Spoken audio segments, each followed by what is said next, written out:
रक्षाबंधन कब से और क्यों मनाया जाता है? 1. सम्राट अलेक्जेंडर और सम्राट पुरु। राखी त्योहार की सबसे पुरानी कहानी सन 300 BC में हुई थी। उस समय जब अलेक्जेंडर ने भारत जीतने के लिए अपनी पूरी सेना के साथ यहाँ आया था। उस समय भारत में सम्राट पुरु का काफी बोलबाला था। जहाँ अलेक्जेंडर ने कभी किसी से भी नहीं हारा था, उन्हें सम्राट पुरु के सेना से लड़ने में काफी दिक्कत हुई। जब अलेक्जेंडर की पत्नी को रक्षाबंधन के बारे में पता चला, तब उन्होंने सम्राट पुरु के लिए एक राखी भेजी थी, जिससे कि वो अलेक्जेंडर को जान से न मार दे। वहीं पुरु ने भी अपनी बहन का कहना माना और अलेक्जेंडर पर हमला नहीं किया था। 2. रानी कर्णावती और सम्राट हुमायूं। रानी कर्णावती और सम्राट हुमायूं की कहानी का कुछ अलग ही महत्व है। ये उस समय की बात है जब राजपूतों को मुसलमान राजाओं से युद्ध करना पड़ रहा था। अपनी राज्य को बचाने के लिए राखी उस समय भी प्रचलित थी, जिसमें भाई अपने बहनों की रक्षा करता है। उस समय चित्तौड़ की रानी कर्णावती हुआ करती थी। वो एक विधवा रानी थी और ऐसे में गुजरात के सुल्तान बहादुर शाह ने उन पर हमला कर दिया।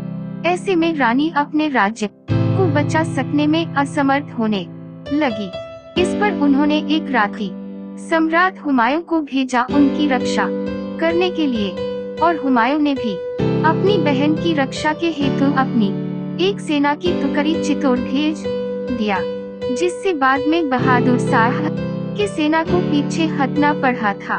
3. इंद्रदेव की कहानी। भविष्य पुराण में ये लिखा हुआ है कि जब असुरों के राजा बाली ने देवताओं के ऊपर आक्रमण किया था, तब देवताओं के राजा इंद्र को काफी क्षति पहुंची थी। इस अवस्था को देखकर इंद्र की पत्नी सची से रहा नहीं गया और वो विष्णु जी के करीब गई इसका समाधान प्राप्त करने के लिए। तब प्रभु विष्णु ने एक धागा सची को प्रदान किया और कहा कि वो इस धागे को जाकर अपने पति के कलाई पर बांध दें। और जब उन्होंने ऐसा किया, तब इंद्र के हाथों राजा बलि की पराजय हुई। इसलिए पुराने समय में युद्ध में जाने से पूर्व राजा और उनके सैनिकों के हाथों में उनकी पत्नी और बहनें राखी बांधा करती थी, जिससे वो सकुशल घर जीत कर लौट सकें। 4. माता लक्ष्मी और राजा बलि की कहानी। असुर सम्राट बलि एक बहुत ही बड़ा भक्त था भगवान विष्णु का। बलि की इतनी ज्यादा भक्ति से प्रसन्न होकर विष्णु जी ने बलि के राज्य की रक्षा स्वयं करनी शुरू कर दी। ऐसे में माता लक्ष्मी इस चीज से परेशान होने लगी, क्योंकि विष्णु जी अब और वैकुंठ पर नहीं रहते थे। अब लक्ष्मी जी ने एक ब्राह्मण औरत का रूप लेकर बलि के महल में रहने लगी। वहीं बाद में उन्होंने बलि के हाथों में राखी भी बांध दी और बदले में उनसे कुछ देने को कहा। अब बलि को ये नहीं पता था कि वो औरत और कोई नहीं माता लक्ष्मी है, इसलिए उन्होंने उसे कुछ भी मांगने का अवसर दिया। इस पर माता ने बलि से विष्णु जी को उनके साथ वापस वैकुंठ लौट जाने का आग्रह किया। इस पर चूंकि बलि से पहले ही देने का वादा कर दिया था, इसलिए उन्हें भगवान विष्णु को वापस लौटना पड़ा। इसलिए राखी को बहुत से जगहों में बलिभा भी कहा जाता है। 5. कृष्ण और द्रौपदी की कहानी। लोगों की रक्षा करने के लिए कृष्णा को दुष्ट राजा शिशुपाल को मारना पड़ा। इस युद्ध के दौरान कृष्ण जी की अंगूठी में गहरी चोट आई थी, जिसे देखकर द्रौपदी ने अपने वस्त्र का उपयोग कर उनकी खून बहने को रोक दिया था।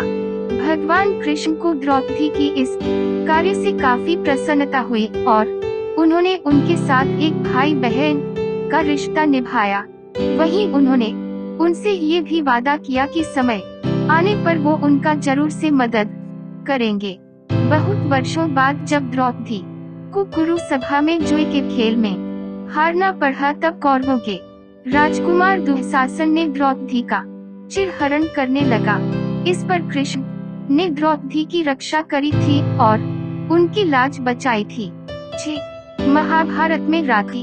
भगवान कृष्ण ने युधिष्ठिर को ये सलाह दी कि महाभारत की लड़ाई में खुद को और अपने सेना को बचाने के लिए उन्हें राखी का जरूर से उपयोग करना चाहिए। युद्ध में जाने से पहले इस पर माता कुंती ने अपने नाती के हाथों में राखी बांधी थी, वहीं द्रौपदी ने कृष्ण के हाथों पर राखी बांधा था। 7. संतोषी माँ की कहानी। भगवान गणेश के दोनों पुत्र सुख और लाभ इस बात को लेकर परेशान थे कि उनकी कोई बहन नहीं है, इसलिए उन्होंने अपने पिता को एक बहन लाने के लिए जिद की। इस पर नारद जी के हस्तक्षेप करने पर बाध्य होकर भगवान गणेश को संतोषी माता को उत्पन्न करना पड़ा अपने शक्ति का उपयोग कर। वहीं ये मौका रक्षा बंधन ही था जब दोनों भाइयों को उनकी बहन प्राप्त हुई। 8. यम और यमुना की कहानी। एक लोक कथा के अनुसार मृत्यु के देवता यम ने करीब 12 वर्षों तक अपने बहन यमुना के पास नहीं गए। इस पर यमुना को काफी दुख पहुंची। बाद में गंगा माता के परामर्श पर यम जी ने अपने बहन के पास जाने का निश्चय किया। अपने भाई के आने से यमुना को काफी खुशी प्राप्त हुई और उन्होंने यम भाई का काफी ख्याल रखा। इस पर यम काफी प्रसन्न हो गए और कहा कि यमुना तुम्हें क्या चाहिए, जिस पर उन्होंने कहा कि मुझे आपसे बार बार मिलना है, जिस पर यम ने उनकी इच्छा को पूर्ण भी कर दिया। इससे यमुना हमेशा के लिए अमर हो गई। यदि आपको यह कहानी पसंद आए हो तो प्लीज अपना कमेंट जरूर दें और हमारे चैनल को सब्सक्राइब करें। ब्लॉग को देखने के लिए धन्यवाद।